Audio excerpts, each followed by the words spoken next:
Have you noticed how love feels different now? Not bad, just empty. You text, you flirt, you match, but something's missing. The excitement fades faster than it used to. People don't stay. The connection doesn't linger. And even when you find someone you like, you keep one foot out of the door. Just in case. We call it freedom, options, self-love, independence. But underneath all that, there's a quiet sadness, a silent depression that no one admits out loud, because deep down, we're all pretending that we're fine with surface-level affection, pretending that we don't care who texts first, pretending that detachment is strength. But the truth? We're exhausted, emotionally, spiritually, deeply tired. We crave intimacy, but fear it at the same time. We chase validation, but call it confidence. We desire connection, but build walls to protect our pride. And the cruel irony? Everyone feels the same, but no one says it. Because the moment you admit you want something real, you're labeled as clingy, naive, or outdated. So we keep playing the game, smiling on the outside, dying a little more inside. This quiet ache, this slow emotional starvation, is what I call the silent depression of dating culture. You may not see it yet, but once you do, you'll never look at modern love the same way again.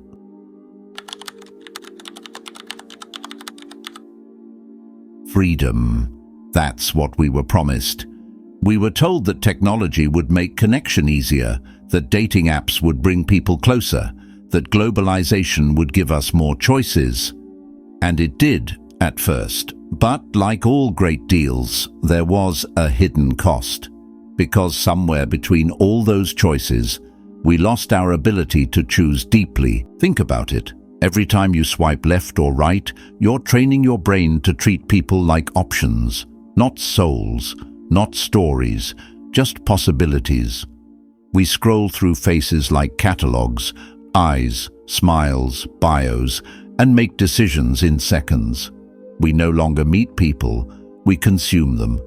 And the irony, the more options we have, the less satisfied we feel. Because options give you control, but they also give you confusion. When everything is available, nothing feels valuable. This is what psychologists call choice paralysis. But spiritually, it's emptiness, because human connection was never meant to be transactional. It was meant to be transformational. And when love becomes a market, everyone becomes a product. We've learned to sell ourselves, our personalities, our humor, our lifestyle, curated perfectly for digital attraction. We've become experts at marketing our loneliness. And when the sale doesn't go through, we blame ourselves. We upgrade our looks, change our vibe, study dating strategies. But deep down, something still feels hollow. Because we've forgotten that love can't be optimized. It can't be hacked or manifested or sorted by algorithm. It has to be built, slowly, painfully, imperfectly. Real love is inconvenient. It ruins your plans, tests your patience, and forces you to grow. But dating culture hates inconvenience, so we replace depth with dopamine, and we call it progress. We tell ourselves, I'm just exploring. I'm focusing on myself. I'm not ready to settle. But most of the time, that's not self-love. It's self-protection, because deep down, we're terrified of being disappointed again. And in protecting ourselves from heartbreak, we've also protected ourselves from intimacy. That's the paradox of modern freedom. We gained control and lost connection.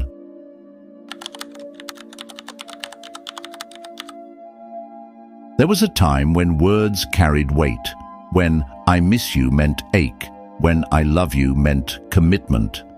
Now, they're just placeholders for attention. We live in a time of emotional inflation.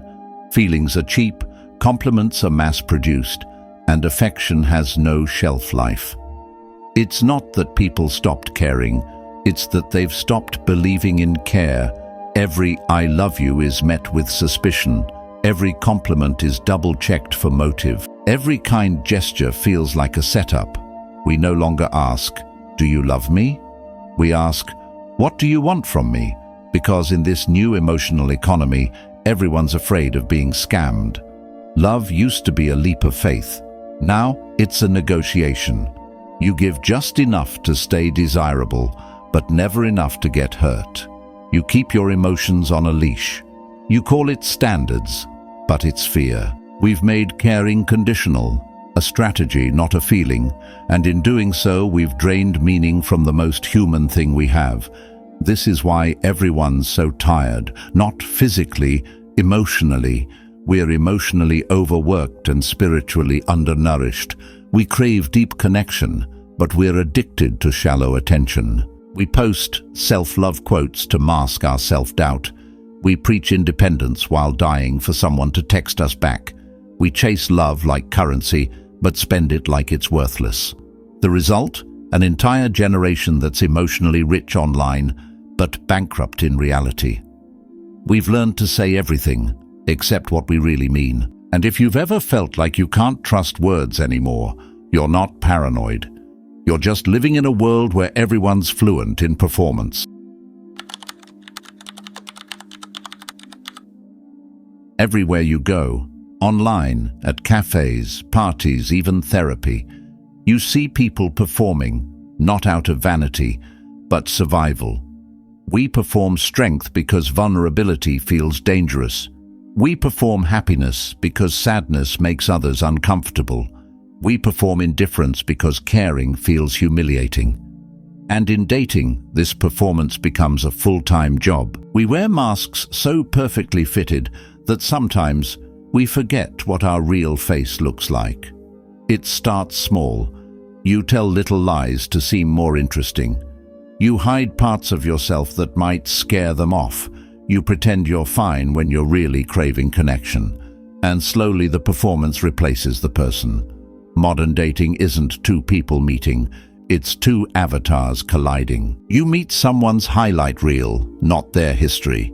You fall in love with their presentation, not their pain. We've confused intimacy with visibility. The more people see us online, the less seen we actually feel. You can get thousands of likes and still feel unseen by one person who truly matters. Because connection isn't about exposure. It's about understanding. But we've built a world where being understood feels risky, where showing your flaws feels like sabotage. So we stay surface level. And surface level love always feels temporary. That's why, even in relationships, people feel profoundly lonely, because no one's really meeting anyone, just carefully edited versions of themselves. The tragedy? We crave to be known, but we fear what will happen if someone actually knows us. So we fall into emotional limbo, never fully alone, but never truly loved either. That's the real heartbreak of our time. We're surrounded by people, but starving for connection.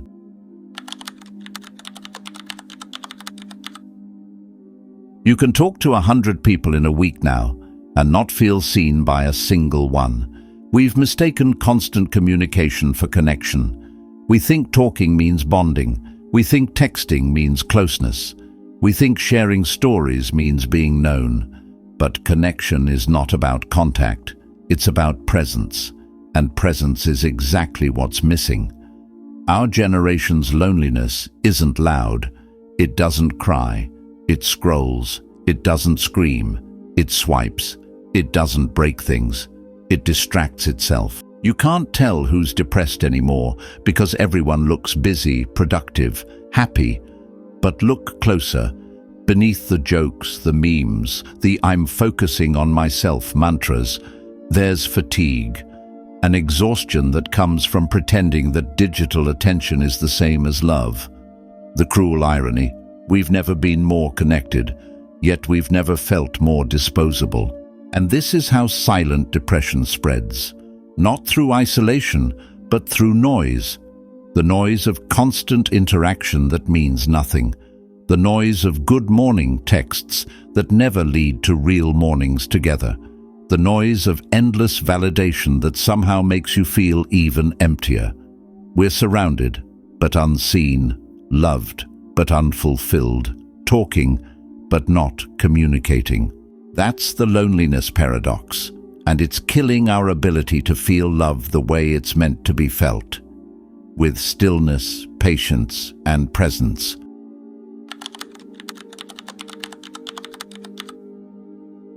So where do we go from here? How do we fix a culture that calls detachment strength and connection weakness?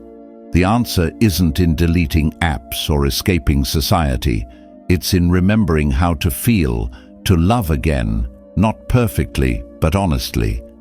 We heal when we stop chasing attention and start offering presence. When we stop performing desirable and start showing real. When we stop asking, "Who will love me?" and start asking, "Can I still love, even if I'm not loved back?" That's the kind of love that frees you from the silent depression. Because the cure isn't another person, it's authenticity. You see, love doesn't die because people stop caring. It dies because people stop risking. Real love requires emotional courage. It demands vulnerability, patience, and humility, things our culture now labels as weaknesses. But the truth? They're the only strengths that make life meaningful. We're living in a time where everything is fast. Fast food, fast success, fast pleasure. But love isn't meant to be fast. It's meant to be felt slowly. So maybe it's not that dating culture is broken. Maybe it's just that we're all scared. Scared to feel too deeply, to hope too much, to care too long. But here's the secret. Feeling deeply isn't a curse. It's proof that you're still human. And in a world where numbness is normal, humanity is rebellion. So the next time you open your phone to scroll through faces, pause. Remember that behind every profile is a soul, just as lonely, just as scared, just as hopeful as you. This is not the death of love. It's the rebirth of awareness, because the more you understand the silent depression of dating culture, the more you realize love never left us. We just stopped showing up for it. And maybe, after all the heartbreak, after all the games, after all the endless distractions, the most radical thing you can do is to love again, but this time, for real.